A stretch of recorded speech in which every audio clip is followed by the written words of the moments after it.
तो वो है पानी। वो पानी जिसके बिना हम जीवन की कल्पना भी नहीं कर सकते। वही पानी आज डरा डरा है, गुस्सा गुस्सा है इस समय पानी, क्योंकि वो निरंतर कम होता जा रहा, धरती से लुप्त होता जा रहा है, गहरा और गहरा होता जा रहा है। और एक दिन जब हम इस पानी से ऐसे हाथ धो बैठेंगे कि हाथ धोने को भी पानी नहीं बचेगा, उस दिन हमसे सबसे पहले धरती पूछेगी कि तब कहां थे तुम जब नदी रो रही थी, तब कहां थे तुम जब झीलें तड़प रही थी, तब कहां थे तुम उस समय जब झरनों की शक्ति धीरे धीरे क्षीण होती जा रही थी, फिर भी वो बहते रहने का पूरा प्रयास कर रहे थे। क्यों तुमने ध्यान नहीं दिया जब बादलों ने घुमड़ना कम कर दिया था? उस समय हमारे पास न इन सवालों के जवाब होंगे और ना ही इस धरती के जीव इन सवालों का जवाब देने के लिए जिंदा रह पाएंगे, क्योंकि पानी को बनाया नहीं जा सकता, इसे सिर्फ बचाया जा सकता है। आइए इस अपनी आने वाली पीढ़ियों के लिए पानी बचाएं। शायद इससे खूबसूरत उपहार उनके लिए और कुछ भी हो नहीं सकता। हर निवाले में जहर, हर फल में रसायन, दूध के हर घूंट में मिलावट और घर घर में बीमारियों का कहर। आइए इस धरती माता को रसायन मुक्त बनाने के लिए लड़ें, अपनी पीढ़ियों को एक पोषण युक्त भोजन देने के लिए आगे बढ़ें। आइए प्राकृतिक खेती पर बात करें, एक अखंड संवाद करें, थाली में बढ़ते जहर को रोकने के लिए। अखंड संवाद सुनील सुशीला शर्मा के साथ, powered by Disha organic and science tech industries in association with Bharatiya Jaivik किसान उत्पादक संघ और अखिल भारतीय गौशाला सहयोग परिषद। रसायन कई तरह से मानव स्वास्थ्य और पर्यावरण को नुकसान पहुंचा सकते हैं। रासायनिक प्रदूषण से खाद्य श्रृंखला दूषित हो सकती है और इससे लोगों को बीमारियां हो सकती है।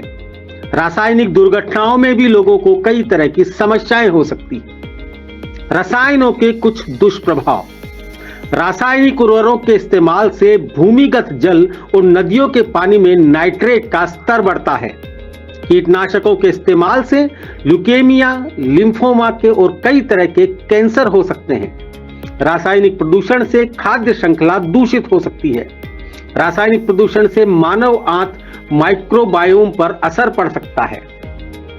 रासायनिक प्रदूषण से प्रजनन क्षमता प्रभावित हो सकती है। रासायनिक प्रदूषण से तंत्रिका संबंधी विकार हो सकते हैं। रासायनिक प्रदूषण से पुरानी बीमारियां हो सकती हैं। रासायनिक दुर्घटनाओं में आंखों में जलन, सांस लेने में दिक्कत और त्वचा में जलन जैसी समस्याएं हो सकती है। आइए इस रसायन से मुक्ति पाने के प्रयास करें। आपका भोजन ही आपका दुश्मन बन गया है। चमकीले फल और सब्जियां आपकी सेहत से खिलवाड़ कर रही है। आपका हर निवाला जहर की पुड़िया बन चुका है। आइए इस जहर से मुक्ति पाने के लिए युद्ध की शुरुआत करें। आने वाली पीढ़ियों के लिए एक रसायन मुक्त वातावरण का निर्माण करें। देश भर के किसानों, बुद्धिजीवियों और विशेषज्ञों से अखंड संवाद करें।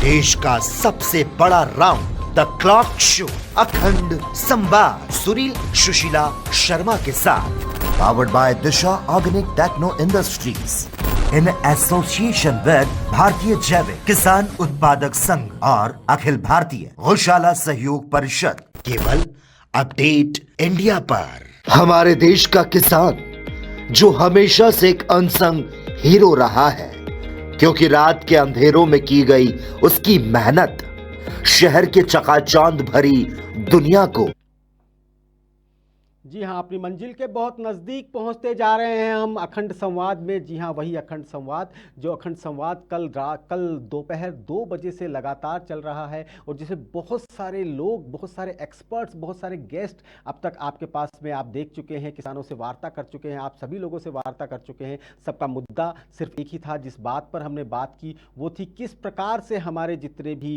भोजन पदार्थ हैं, जितने भोज्य पदार्थ हैं, जो हमारी भोजन की थाली है, उसमें से कैसे इस जहर को कम किया जाए जो कि हमारे भोजन के माध्यम से हमारे शरीरों में प्रवेश कर रहा है और हमें लगातार बीमार कर रहा है। अब इसी चीज़ को थोड़ा सा आगे बढ़ाते हुए मैं आपको परिचय अपने अगले मेहमान के साथ करवाना चाह रहा हूं।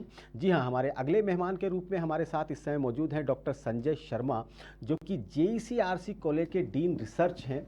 ग्रीन केमिस्ट्री पढ़ाते हैं, युवाओं को मोटिवेट करते हैं, बहुत सारे रिसर्च पेपर इन्होंने लिखे हैं, बहुत सारी किताबों के ऑथर हैं।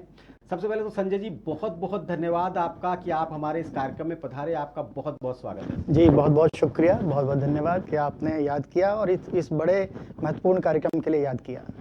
जी हाँ, हमारा बस मुद्दा यही है कि किसी भी प्रकार से वातावरण से केमिकल किस प्रकार से दूर हो सकता है, रसायन किस प्रकार से दूर हो सकता है, या हमारे जो खाद्य पदार्थों के माध्यम से जो कि किसान पेस्टिसाइड छिड़कते हैं, रसायन छिड़कते हैं, केमिकल छिड़कते हैं, उसको किस तरह से कम किया जाए जिससे कि हमें बीमार कर देने वाले ये भोजन, जिसे कि हम पौष्टिकता के लिए खाते हैं परंतु वो हमें बीमार कर देता है। आप ग्रीन केमिस्ट्री पढ़ाते हैं, सबसे पहले तो मैं जानना चाहूँगा क्या है ग्रीन केमिस्ट्री? देखिए, ग्रीन केमिस्ट्री एक रसायन शास्त्र की ऐसी शाखा है जी, जो कि पर्यावरण अनुकूल क्रियाविधियों पे बल देती है जी, और जिसका उद्देश्य जो है वो पर्यावरण से जितना अपशिष्ट है, जितना कि पोल्यूशन है, उसको कम करना और जितने हमारे, चाहे वो खाद्य पदार्थ हों, चाहे वो हमारे कृषि से संबंधित जो चीज़ें हों, जल हो, मृदा हो, इन सबको दूषण से बचाने का जो प्रक्रिया है, रासायनिक पदार्थों से जो हमें क्लेश है, जो कष्ट है, जो पर्यावरण को कष्ट है, जो हमारे स्वास्थ्य को कष्ट है, उस सभी की रोकथाम के लिए रसायन शास्त्र की एक विशिष्ट शाखा एक जो है वो शुरू हुई है, जिसको ग्रीन केमिस्ट्री कहते हैं। और मुख्यतया इसका जो उद्देश्य है वो आपके इस कार्यक्रम से बेहद ही संबंधित है जी, कि जिस मुहिम को लेकर आप चल रहे हैं, उसी मुहिम को लेकर रसायन शास्त्र की ये शाखा ग्रीन केमिस्ट्री भी कार्य करती है।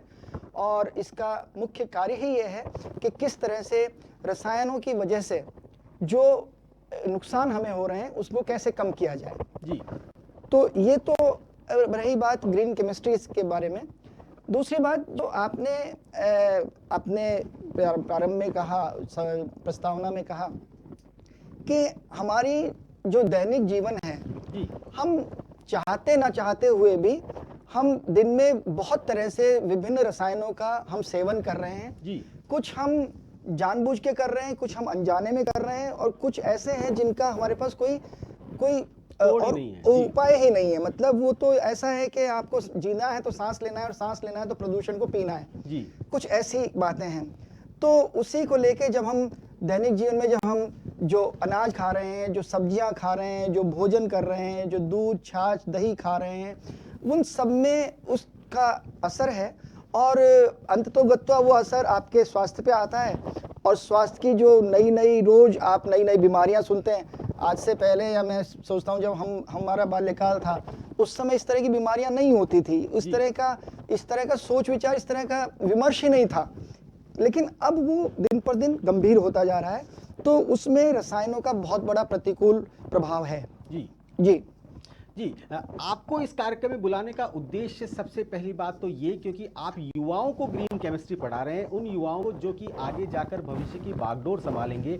और इस समय का सबसे बड़ा मुद्दा ये, इस समय की सबसे बड़ी समस्या ये है कि युवाओं को किसी तरीके से इस चीज़ के लिए तैयार किया जाए कि वो इन रसायनों से धीरे धीरे दूर हो, इस रसायनों को धीरे धीरे त्यागने का प्रयास करें। जैसा कि हमने कहा कि इस समय हम जो बात कर रहे हैं वो खेती की बात कर रहे हैं, और उस खेती की बात में हम होता क्या है, देखिए कई बार क्या होता है, युवा जो हमारे हैं, निश्चित रूप से युवाओं पे बड़ी जिम्मेदारी है जी, और युवा इस देश का भविष्य भी हैं। और जैसा कि हमारे यशस्वी प्रधानमंत्री श्री नरेंद्र मोदी जी बार बार अपने उद्बोधन में कहते हैं कि भारत की असली शक्ति युवा शक्ति है। जी, तो युवा शक्ति को जागरूक होना और उसको प्रोत्साहित करना और उनको इस बड़े कार्य के लिए जो है उत्साहित करना, उनको, ये बहुत महत्वपूर्ण है और हम लोगों का सभी का दायित्व है। क्योंकि देखिए आजकल की जो दिनचर्या है, जो जीवन पद्धति हो गई है, जो रहने सहने का, खान पीन का जो तौर तरीका हो गया है, उसके साथ रहते हुए, प्रगति के साथ रहते हुए किस तरह से पर्यावरण को संरक्षित किया जाए, ये एक मुख्य सवाल है। मैं इसके बिल्कुल पक्ष में नहीं हूं कि हम युवाओं को कहें कि आप आज दोपहर से ही आप ये सब खाना छोड़ दीजिए, ये सब पीना छोड़ दीजिए, या ऐसा छोड़ दीजिए, वैसा छोड़ दीजिए, वो संभव नहीं है। लेकिन हाँ, उनको जागरूक करना जरूर हमारा उद्देश्य है। और आपको मैं बताऊं, आपको जानकर खुशी होगी, और मेरा ये अपना एक निजी अनुभव है कि आजकल के युवा काफी संवेदनशील हैं, और संवेदनशील होने के साथ साथ उनको अपने दायित्व का बोध भी है जी। वो समझते हैं, आप उनसे बात करेंगे। दरअसल युवाओं की एक शिकायत है हम लोगों से, मैं अपने आप को भी उसमें शामिल मानता हूं। युवाओं की शिकायत है कि उनको ये चीजें बताई जाएं, उपयुक्त तरीके से बताई जाएं, उपयुक्त समय पे बताई जाएं और बार बार बताई जाएं जी। क्योंकि हम एक बार बोल के अगर हम ये कह दें कि युवाओं को अब आगे का संभालना चाहिए, ये उचित नहीं है जी। अभी जैसे देखिए, अगर हम रासायनिक प्रदूषण के दुष्प्रभावों की बात करें जी, तो जो सबसे पहला दुष्प्रभाव है, जो सबसे इमीडिएट इफेक्ट जो है, वो हमारे स्वास्थ्य पर प्रभाव है जी। आप देखिए, जितना भी रसायन है, जितने भी पेट्रोलियम प्रोडक्ट्स हैं, जितने भी ऐसी चीजें हैं जो कि वायु को दूषित कर रहे हैं, वो या जल को दूषित कर रहे हैं, तो पहले मैं वायु प्रदूषण की बात करूं तो उसके वजह से आपका श्वसन संबंधी आपकी बीमारियां प्रारंभ हो जाती हैं। आपने देखा होगा, मैंने कई बार देखा है, मैं जब जाता आता हूं ट्रैफिक में, जब रेड लाइट पे जब खड़े होने का, वेट करने का टाइम होता है, तो मैं देखता हूं छोटे छोटे बच्चे मास्क लगा के जा रहे हैं, इनहेलर उनकी मदर उनके हाथ में दे रही हैं। अस्थमा जैसी बीमारी जो है वो छोटे छोटे बच्चों में होने लगी है। तो श्वसन संबंधी बीमारी है, उसमें जहरीली गैसों का और जो धूल के साथ पॉल्यूटेंट्स मिले हुए हैं, हमारी भाषा में इसको कहते हैं कि ये जो मिक्सचर है पॉल्यूटेंट का एयर के साथ, और वो अननोइंगली वो श्वसन के साथ जा रहा है भीतर जी। अब आप देखिए, जब वायु जा रही है श्वसन के द्वारा, तो वायु तो ये भेदभाव नहीं कर रही है कि मैं बच्चे के फेफड़ों में जा रही हूं या बड़े के फेफड़ों में जा रही हूं या वृद्ध के फेफड़ों में जा रही हूं। तो निश्चित रूप से उस वायु का प्रभाव बचपन से ही हमारी नई पीढ़ी को, हमारे जो नवजात बच्चे हैं, जो किशोर बच्चे हैं, जो स्कूल में जा रहे हैं, जो कॉलेज में जा रहे हैं, उन सबको श्वसन की बहुत एक परेशानी है। दूसरी चीज, कैंसर जैसे गंभीर रोगों की संख्या अचानक से देश में बढ़ गई जी। और ये अचानक से जो बढ़ी है, इसमें भी आपके रसायनों का दुष्प्रभाव ही इसका मुख्य कारण है। क्योंकि कार्सियोजेनिक जो कंपाउंड्स होते हैं, कार्सियोजेनिक जो रसायन होते हैं, मैं आपको इसको सरल भाषा में समझाऊं तो जो कैंसरकारी जो रसायन हैं, जिनको कार्सियोजेनिक कहते हैं जी, बिल्कुल, वो कहीं ना कहीं हमारे खान पान में, हमारे रहन सहन के दौरान वो हमारे भीतर जा रहे हैं। अब यहाँ आपका जो विषय, जो आप मुख्यतया आप जिसको संबोधित कर रहे हैं अपने इस पूरे अखंड संवाद में, वो है कि कृषि हमारी और हमारे खान पान, हमारी सब्जियां, हमारा अनाज, तो कार्सियोजेनिक सब्सटेंसेज हमारे खान पान में वहां से मिक्स हो रहे हैं।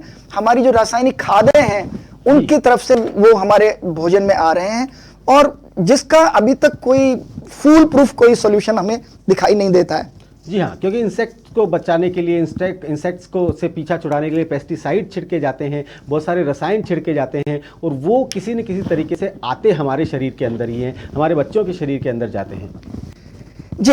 अब एक चीज और बड़ी मुख्य चीज है जो कि स्वास्थ्य की दृष्टि से आजकल देखने में आ रही है कि पर्यावरण असंतुलन की वजह से और पर्यावरण प्रदूषण की वजह से बहुत सारे हार्मोनल इम्बैलेंस भी हो रहे हैं। आपकी बॉडी में जो हार्मोन का संतुलन है वो भी बिगड़ता जा रहा है, और उसकी वजह से आपके शरीर में बहुत तरह की व्याधियां बढ़ती हैं।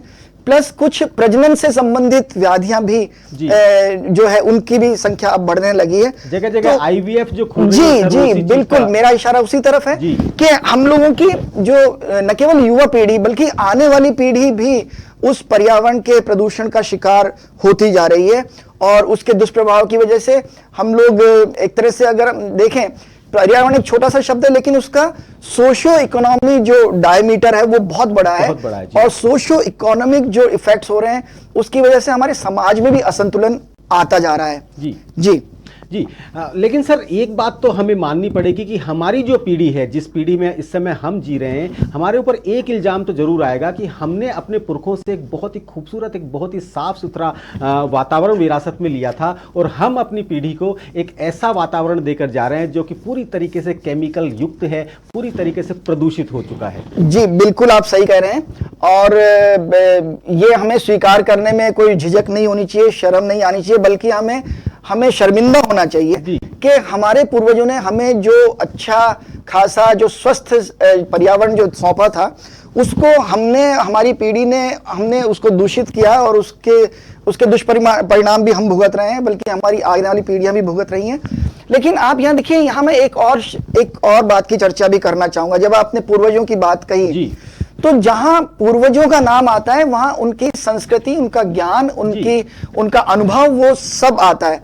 अब देखिए, आज हम कितने भी मॉडर्न हो गए हैं, हमने विज्ञान ने बहुत तरक्की कर ली है, लेकिन जो अनुभव हमारे पूर्वजों को था, वो धूप को देख के बताते थे समय कैसा होगा, बादलों को देख के बताते थे बारिश कब होगी, पशु पक्षियों के विचरण को देख के, उनके आचार विचार को देख के बताते थे कि बारिश कब होगी, कैसी फसल होगी, कैसा होगा। तो यहाँ एक बहुत अच्छा शब्द आजकल चर्चा में है, और क्योंकि मैं शिक्षा जगत से जुड़ा हूँ, हायर एजुकेशन से जुड़ा हूँ, तो यूजीसी ने भी एक बहुत बड़ी पहल करी है, और जो हमारी राष्ट्रीय शिक्षा नीति है उसके माध्यम से एक बहुत बड़ी पहल हुई है कि जो भारतीय ज्ञान परंपरा है, हमारी जो एंशिएंट नॉलेज है, उस एंशिएंट नॉलेज के बारे में भी हमारी युवा पीढ़ी को जागरूक किया जाए, और उस एंशिएंट नॉलेज में पर्यावरण एक मुख्य बिंदु है। कि आपने देखा होगा कि हमारे पूर्वज थे, उन्होंने जल संरक्षण, आपका वृक्ष संरक्षण, इन सब के लिए एक विशेष नियम बना रखे थे। और अगर आप देखें तो पर्यावरण के विभिन्न तत्वों को हमने देव देवता देवी बना के हमने जोड़ दिया, धर्म से जोड़ा, हमने आस्था से जोड़ा। मैं यहाँ धर्म की बजाय आस्था शब्द ज्यादा उपयुक्त मुझे लगता है, अध्यात्म से जोड़ेंगे। तो उसकी वजह से क्या होता था कि हम लोग वृक्ष नहीं काटते थे, हम वृक्षों की पूजा करते थे, और हम जल की पूजा करते थे, हम सूर्य देवता को जल चढ़ा रहे सूर्य की पूजा करते थे। मीन्स हम जितने भी पर्यावरण के तत्व थे उनको हम आस्था की दृष्टि से देखते थे, उनकी पूजा करते थे, उनका संरक्षण करते थे, और उस संरक्षण की जो परंपरा थी वो पीढ़ी दर पीढ़ी वो ट्रांसफर हो रही थी, वो नॉलेज ट्रांसफर होती थी। और उसका एक बड़ा फायदा ये था कि पर्यावरण के जो हम दुष्प्रभाव आज हम देख रहे हैं, जिस पे हम चर्चा कर रहे हैं, जिस पे आप ये इतना बड़ा अखंड संवाद आप एक शुरू कर रहे हैं, आपको बहुत बहुत साधुवाद है उसके लिए। तो उसकी आवश्यकता नहीं होती अगर हम अपने पूर्वजों के दिखाए मार्ग पर हम चलते रहते। हम जब बात करते हैं, आपने कभी सुना होगा एक मंत्र है, शांति मंत्र, हम बहुत बार पढ़ते हैं, ओम देव शांति, अंतरिक्ष शांति, आप शांति, औषधय शांति। अगर आप इसको देखेंगे तो इस मंत्र में पर्यावरण के जो 5 तत्व हैं, उन 5 तत्वों को शांति में रहने का आह्वान किया गया है। और शांति में रहने का आह्वान का मतलब है कि 5 तत्व हार्मनी में रहें, शांति में रहें, ताकि पर्यावरण सुनिश्चित रहे और सुचारू रहे। अब इसी बात को आज की मॉडर्न लाइफ में, मॉडर्न नॉलेज के साथ आपने जब चर्चा करनी शुरू करी, तो आपने इसको एनवायरमेंटल सस्टेनेबिलिटी का नाम दे दिया। बिल्कुल। And this is principle of environmental sustainability, that all 5 elements should be in harmony. लेकिन आप सोचिए, हमारे ऋग्वेद में, हमारे वेदों में शांति मंत्र का उदाहरण है। हम कब से एनवायरमेंट सस्टेनेबिलिटी की बात कर रहे हैं, सोचिए। तो हमारे पूर्वज जो हमें सिखाते आ रहे हैं, उस ज्ञान का हमने उपयोग नहीं किया। ये हमारी सबसे बड़ी एक कमी आप कहिए, या हमारी एक लापरवाही कहिए, जिसको राष्ट्रीय शिक्षा नीति के माध्यम से अब युवाओं तक उसको पहुंचाया जा रहा है और तमाम तरह के जितने भी कोर्सेज के विभिन्न पाठ्यक्रम हैं उनमें उसको जोड़ा जा रहा है। इसके लिए बहुत बहुत धन्यवाद है यूजीसी जैसी संस्थाओं का और हमारी जितनी भी नियामक संस्थाएं हैं जो एजुकेशन के नियमन का काम देखती हैं। तो ये एक अच्छा और सकारात्मक बदलाव समाज में आ रहा है जिससे युवाओं को हम जागरूक और प्रेरित कर पाएंगे। जी ग्रीन केमिस्ट्री में जब आप युवाओं को पढ़ाते हैं, युवाओं को बताते हैं, जी बात वही है कि किस तरह से हम रसायनों से दूर रह सकते हैं, किस तरह से रसायनों के कम से कम उपयोग के साथ में हम अपने आगे के कार्य कर सकते हैं। मैं ये जानना चाहता हूं सर, जिस तरीके से अगर मैं वापस अपने उसी विषय पर आता हूं जिसके लिए हमने इतना बड़ा अखंड संवाद आयोजित किया है, क्या आपको नहीं लगता कि इस तरह के कोर्स एग्रीकल्चर की जो ग्रेजुएशन की जो कोर्स होता है उसके अंदर भी जोड़ा जाना चाहिए इसे? जी बिल्कुल बिल्कुल जोड़ना चाहिए। एग्रीकल्चर जो विषय है उसकी तो आत्मा ही ये विषय है जी, क्योंकि उसमें तो इसके बगैर कुछ और है ही नहीं पढ़ाने को। बिल्कुल, क्योंकि हम देखिए भारत आज विकसित देशों की स्पर्धा में तेजी से आगे जा रहा है जी। और हम औद्योगिक क्षेत्र में और जितना भी आप दुनिया की जिस बात का जिक्र करें उस क्षेत्र में हम आगे बढ़ रहे हैं, लेकिन हमें ये नहीं भूलना चाहिए कि भारत अभी भी कृषि प्रधान देश है। और मैं हमारे जो किसान भाई हैं मैं उनको सदैव नमन करता हूं कि वो हमारे अन्नदाता हैं और उन्हीं की वजह से हम हैं ताकि हम बाकी औद्योगिक जितना भी विकास कर पा रहे हैं। तो जो कृषि का विषय है उसमें तो निश्चित रूप से इस सब चीजों का समावेश होना चाहिए, इन सारी तकनीकियों का समावेश होना चाहिए। बल्कि मेरा एक और मानना है कि जिस पे आजकल कार्य हो भी रहा है, देश का इतना सुदृढ़ नेतृत्व है और वो नेतृत्व उस दिशा में कार्य कर रहा है कि हमारे जितनी भी कंप्यूटर से रिलेटेड जितनी भी हमारी प्रौद्योगिकी है, चाहे वो आर्टिफिशियल इंटेलिजेंस हो, चाहे मशीन लर्निंग हो, चाहे डाटा माइनिंग हो, तमाम तरह की जितनी औद्योगिक हमारा विकास है हम उसको भी कृषि के साथ जोड़ने जा रहे हैं, जोड़ते हैं और उसका फायदा भी। अब देखिए फॉर एग्जाम्पल मैं आपको बताता हूं, अगर किसी किसान भाई को हम किसी उपज में होने वाली बीमारी के बारे में पहले बता दें, जी बिल्कुल, और पहले बताने का माध्यम क्या है, हमारे पास आर्टिफिशियल इंटेलिजेंस है, हम पुराने डाटा को सर्च करके उसके बेसिस पे हम आगे का प्रेडिक्शन दे दें कि इस फसल में संभावित बीमारियां ऐसी हो सकती हैं, तो उसके लिए हमें ये हमें उपाय करने चाहिए। तो मेरा ख्याल है कि किसान भाइयों को इसका बहुत फायदा होगा। अब यहां एक जो सबसे बड़ी बात की आवश्यकता है वो है कि किसान भाइयों का प्रौद्योगिकी से परिचय, उससे उनका सामंजस्य, प्लस उनसे उनकी एक तरह की मित्रता, जी बिल्कुल मित्रता होगी। देखिए अभी भी एक कंपैटिबिलिटी उनकी, यस कंपैटिबिलिटी। हम क्लासरूम के प्रोफेसर्स अगर क्लासरूम वाली मेथोडोलॉजी के साथ ही अगर खेत में चले जाएंगे किसानों से बात करने तो शायद नहीं हो पाएगा, लेकिन अगर हम उन्हीं के बीच जाके उन्हीं की भाषा में उन्हीं के तौर तरीकों में कुछ थोड़े बहुत सुधार करके, देखिए आप कभी भी किसी भी किसान भाई को पिछले 100 साल से जो वो करता आ रहा है उसको आप एक दिन में बदल नहीं सकते, जी बिल्कुल, लेकिन आप उसके जो करने वाली जो उसकी पद्धतियां हैं उसी में थोड़ा थोड़ा अगर सहज उसमें परिवर्तन करते जाएं और उनको कन्विंस करते जाएं तो मेरा ख्याल है एक बहुत बड़ा बदलाव हो सकता है। और उसके नाते जब आप ये बदलाव करेंगे तो निश्चित रूप से जो कृषि में उपयोग होने वाले जो रासायनिक पदार्थ हैं उनके बारे में जब उनको जानकारी मिलेगी, उनके दुष्प्रभावों के बारे में जानकारी मिलेगी, उनके ऑल्टरनेट्स के बारे में जानकारी मिलेगी। देखिए हाँ, किसान भाई अब हम ये भी नहीं चाहते कि उनका नुकसान हो जाए, लेकिन उनके फायदे के साथ पर्यावरण का नुकसान ना हो, ये बात हम उन्हें समझाएं। और मेरा ख्याल है अन्नदाता हैं वो, तो वो हमारी बात को अवश्य समझेंगे, बशर्ते हम उनके स्तर पे जाके उस बात को करें और समझें। जी, एआई वाली जो आपकी बात है उससे मैं वाकई में सोचता हूं कि ये वाकई में एक होने वाली चीज़ है, क्योंकि अभी अभी एआई इरिगेशन में प्रवेश किया है किसानों के साथ, जिसमें उनको उनके खेत की कौन सी क्यारी में पानी लगा, कौन सी क्यारी में पानी ज़्यादा लग गया और कौन सी क्यारी उनकी थर्स्टी है, इस समय प्यासी है, जहाँ पानी लगना चाहिए था, वो अब एक ऐप के माध्यम से उनके पास पहुंच गया है। जी। तो बिल्कुल सही आप कह रहे हैं, ये चीज़ इस तरीके से भी हो सकती है कि कौन सी क्यारी में आपने परमिसिबल से ज़्यादा आपने रसायन डाल दिया या किसमें कम डाल दिया या कहां आपको डालना चाहिए था, इस तरह से किया जा सकता है। बिल्कुल सही आप कह रहे हैं। बल्कि साथ में देखिए, मैं आपसे एक और निवेदन करूं, जब जैसे आपने एआई की बात करी, एआई का प्रयोग होने लगा है जी। और साथ में देखिए कृषि में दो चीजों की बहुत बड़ी सहभागिता है जी। पानी और मिट्टी जी। तो हमारे वैज्ञानिक आजकल इस तरह की पद्धतियां विकसित हो चुकी हैं, इस तरह के संसाधन मौजूद हैं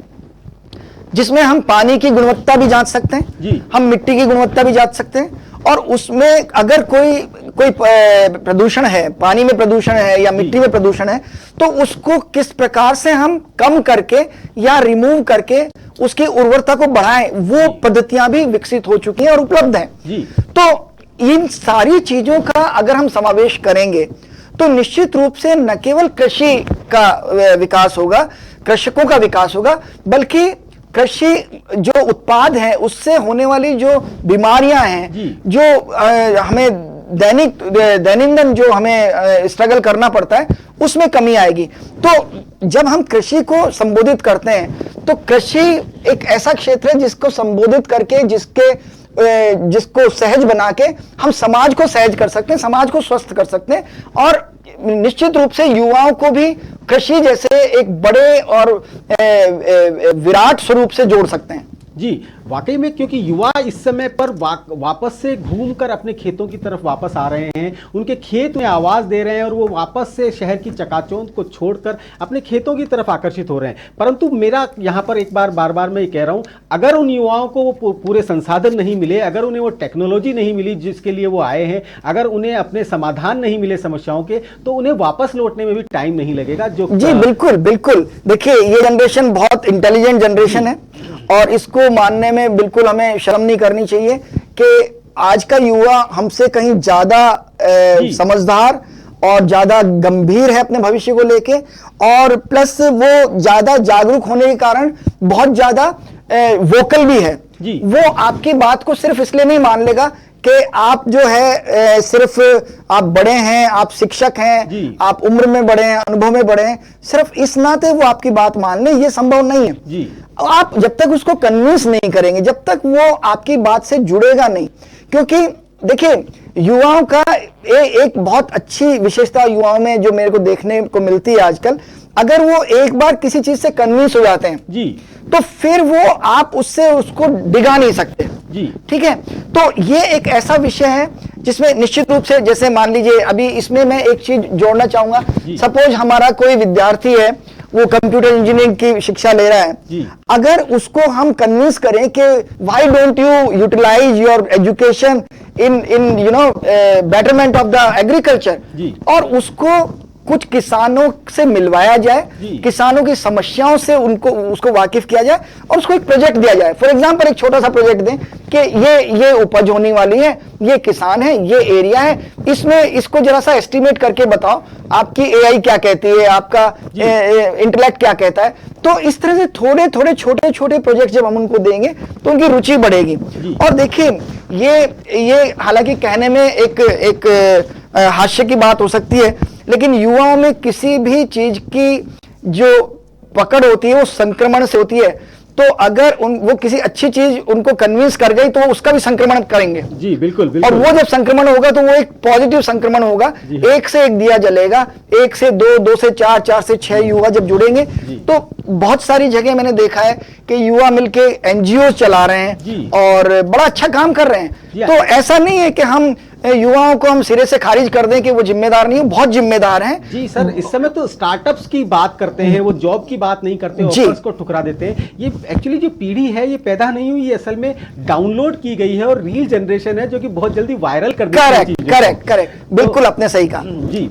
तो वाकई में बस उन्हें दिशा दिखाने की जरूरत है। और जैसा कि मैंने कहा, रील जनरेशन है, 30 सेकंड से ज्यादा वो किसी चीज को बर्दाश्त नहीं करते। जी। बहुत छोटे शब्दों में, कम शब्दों में अगर उन्हें सही चीज सिखाई जाए तो वो बहुत जल्दी कन्वेंस होकर उस काम को बहुत जल्दी करने को तैयार हो जाते हैं। जी जी। अभी देखिए एक और विषय जिस पे युवा बहुत ज्यादा उस पे काम भी कर रहे हैं, जागरूक भी हैं, कि वेस्ट मैनेजमेंट पे बहुत काम हो रहा है जी। और वेस्ट मैनेजमेंट में आपका जितना भी कचरा जो संबंधित चीज है कि आपने संग्रहण किया कचरे का, फिर उसका निष्पादन किया, उसको सेग्रीगेट करके डिफरेंट तरह के जो आपका वेस्ट है उसको सेग्रीगेट करके अलग अलग जगह भेजा, और उसकी वजह से देखिए एक सुनने में छोटी सी बात है कि गली में सुबह सुबह गाड़ी आती है, गाना बजता है, कचरा लेने वाला जो गाना बजता है आप देखते होंगे, और हम लोग घरों से निकलते हैं, अपना कचरा डालते हैं। बहुत अच्छी और स्वस्थ एक